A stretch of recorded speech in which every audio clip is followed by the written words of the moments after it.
मोहतरम नाज़रीन आदाब, जी टुडे न्यूज़ में आपका खैर मक़दम है। आरटीसी बसों में ख़वातीन को मुफ्त सफ़र स्कीम के आगाज़ के बाद ऑटो ड्राइवर्स की जानिब से इस स्कीम को लेकर शदीद मुखालिफतें की जा रही है। आज बोधन ऑटो यूनियन ड्राइवर ने हुकूमत की जानिब से मुतारुफ करदा मुफ्त बस सफर के खिलाफ एहतजाज मुनज़्ज़म किया। तफसील के मुताबिक आज सुबह के अवलिन सातों में ऑटो ड्राइवर ने शक्करनगर ग्राउंड से एक एहतजाजी रैली मुनज़्ज़म की और बोधन आरडीओ ऑफिस पहुंचकर आरडीओ को एक मेमोरेंडम पेश किया। बाद अज़ां ऑटो यूनियन ड्राइवर्स ने कहा कि इस मुफ्त बस सफर से हमारी मईशत में काफी नुकसान हो रहा है। खवातीन को आरटीसी बसों में मुफ्त सफर की सहूलत के बाद ऑटो ड्राइवर्स को इंतहाई मुश्किलात से गुजरना पड़ रहा है और कोई भी खातून ऑटो में सफर करना मुनासिब नहीं समझ रही है। बसों के इंतजार में घंटा ठहरना बेहतर समझ रही है, लेकिन ऑटो में सफर करने से गुरेज कर रही है। ऑटो ड्राइवर का खानदान ऑटो की कमाई पर मुन्हसर है। अगर इस तरह रहा तो हमें जिंदगी बसर करना इंतहाई मुश्किल नजर आ रहा है।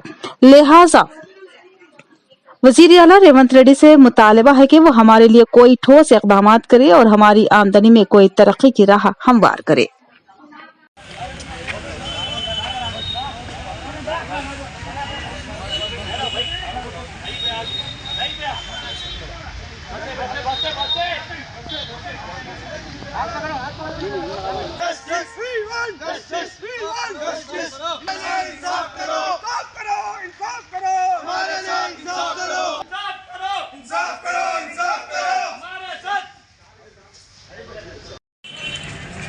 जैसा कि आप सब जानते हैं, तेलंगाना गवर्नमेंट नहीं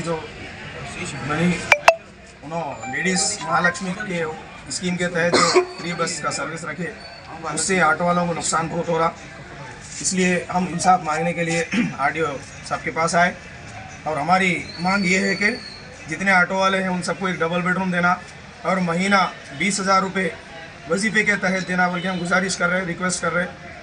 अगर ये हमारी मांगे कुछ दिनों में पूरी नहीं हुई तो पूरे तेलंगाना में ऑटो बंद रख के उसके बाद हम रोडों पे उतर जाएंगे।